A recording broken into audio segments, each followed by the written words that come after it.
So hello everyone. तो BIS यानी कि ब्यूरो ऑफ इंडियन स्टैंडर्ड्स की जो भी वैकेंसीज़ निकली हैं, जिसके रिक्रूटमेंट नोटिस के रिगार्डिंग अभी मैंने थोड़ी देर पहले वीडियो डाला था, उसमें काफ़ी सारे लोगों के काफ़ी सारे डाउट्स आए और उनमें से एक जो कॉमन डाउट था वो ये था कि सर एग्ज़ाम पैटर्न कैसा होगा, SSC या फिर बैंक लेवल। और भी बहुत सारे डाउट थे, जैसे कि आई थिंक लेवल 6 का वो कोई आप लोगों का डाउट था, और भी कुछ डाउट हैं वो मैं अपकमिंग फर्दर वीडियोस में क्लियर कर दूंगा।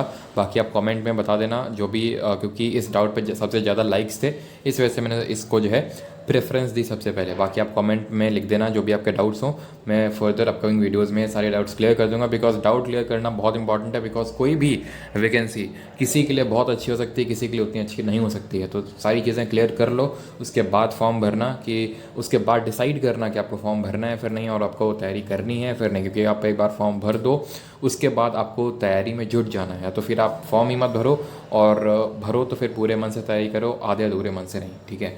तो अब एग्ज़ाम पैटर्न कैसा होगा, SSC लेवल या बैंक लेवल, ज़्यादा इसको कॉम्प्लिकेट नहीं करते हैं, सिंपल टर्म्स में देखते हैं। क्यों? सबसे पहले तो मैं बता दूं, आपका जो ये एग्ज़ाम पैटर्न होगा या फिर एग्ज़ाम लेवल, बात करें पैटर्न तो आपको पता ही है कि किसके कितने क्वेश्चंस आते हैं। आपको पता है कि दो डिफरेंट पार्ट्स में एग्ज़ाम पैटर्न डिवाइडेड है। जो वैकेंसी के लिए आप फॉर्म फिल करने वाले हैं, मोस्टली लोग असिस्टेंट सेक्शन ऑफिसर और सीनियर सेक्रेटरी असिस्टेंट, और कुछ लोग स्टेनोग्राफर के लिए, तो इसके लिए अप्लाई करने वाले हैं। तो सेम ही है, जिसमें कि इंग्लिश रीजनिंग 50 नंबर की और बाकी मैथ्स और आपका GK 25 नंबर का है। ये तो हो गया पैटर्न। लेवल कैसा रहेगा, SSC या फिर बैंक लेवल? आंसर है इसका बैंक लेवल का आपका ये एग्ज़ाम रहने वाला है। तो अब यहाँ पे बात ये आती है कि क्यों बैंक लेवल, मैंने बोला क्यों आपका जो एग्ज़ाम है वो बैंक लेवल रहेगा ना कि SSC लेवल। उसका सिंपल सा रीज़न ये है कि आपका ये जो एग्ज़ाम है BIS का, ये आपका IBPS कंडक्ट करवाएगा। जो आप लोगों का पिछली बार भी एग्ज़ाम हुआ था 2020 में, जिसके रिगार्डिंग मैं सेपरेट वीडियो में डिस्कस करूँगा, उसमें क्या क्या कैसे प्रोसेस हुआ था।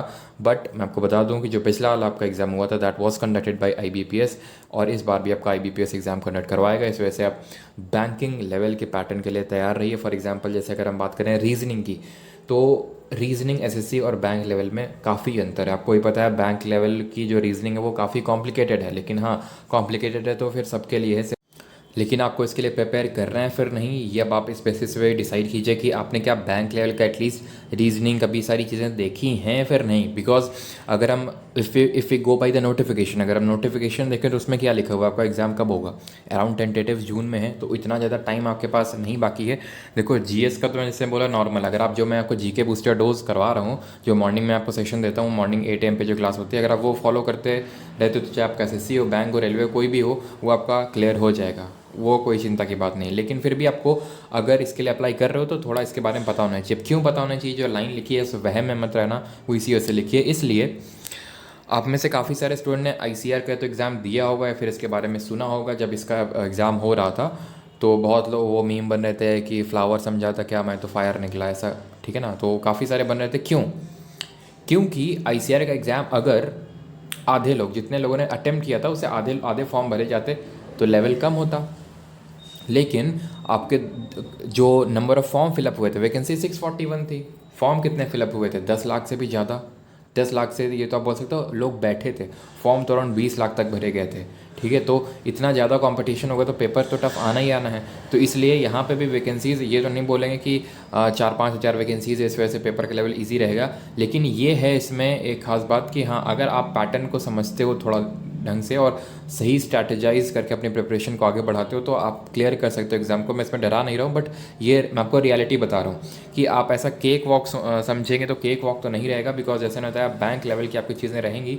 GK तो आप अगर फॉलो करते रहते हो तो वो आपका हो जाएगा। इंग्लिश की भी आपकी क्लास चली रही है, बाकी भी अगर आप लोग बोलोगे तो BS की रिगार्डिंग क्लासेस स्टार्ट हो जाएंगी। लेकिन रियलिटी यही है कि आपको बैंक लेवल का रीजनिंग के लिए आपको तैयार होना पड़ेगा। ठीक है, क्योंकि इतना इजी नहीं रहता, कॉम्प्लिकेटेड रहता है। अगर आपने बैंक लेवल का जो रीजनिंग है फिर मैथमेटिक्स अगर आपने देखा होगा तो, जैसे ICR में आपने बहुत सारे स्टूडेंट ने ये गलती किया कि सबने एक बहुत ही ये समझ के प्रिपरेशन किया कि बहुत ही ईजी एग्ज़ाम होगा। ठीक है, और वहाँ पे एकदम सरप्राइज़ होगा कि ये क्या हो गया। ठीक है, तो वही यहाँ पे भी हो सकता है आपको देखने को मिल जाए, हो सकता है। मैं ये नहीं बोल रहा हूँ कि देखने को मिलेगा ही मिलेगा, बिकॉज यहाँ पे एक तो उतना लेवल का देखने को नहीं मिलेगा ICR जैसा। उसका एक रीज़न ये भी है कि ICR का 10th पास बेसिस पे था, जैसे फॉर्म दबा के भरे गए। ठीक है, और यहाँ पे उतने ज़्यादा फॉर्म नहीं भरे जाएंगे बिकॉज काफ़ी सारे क्राइटेरियाज और मुझे पता है आप में से बहुत लोगों के बहुत सारे वेरीड डाउट्स हैं। मैं फिर से आपसे बोल रहा हूँ, कमेंट में आप लिख देना जैसे मुझे लगे कि हाँ इस डाउट को सबसे पहले क्लियर करना हूँ, मैं बारी बारी से आप लोगों के सारे डाउट्स क्लियर कर दूंगा। वीडियो पसंद आई है तो लाइक करो ना करो बट शेयर ज़रूर कर देना, ताकि जो लोग भरने जा रहे हैं इसका भी वैकेंसी का जो नोटिफिकेशन निकला उसके लिए ऑनलाइन अप्लाई करने जा रहे हैं उन तक ये वीडियो पहुँचे और वो उनको भी चीज़ें पता हों, क्रिस्टल क्लियर हो, ठीक है। और इसको आप नोटिफिकेशन डाउनलोड कर सकते हो टेलीग्राम चैनल से, और चैनल को सब्सक्राइब करके नोटिफिकेशन बेल को ज़रूर प्रेस कर लेना ताकि इन फ्यूचर जो वीडियोस आने वाली है उनका नोटिफिकेशन आपको मिलता रहे। धन्यवाद।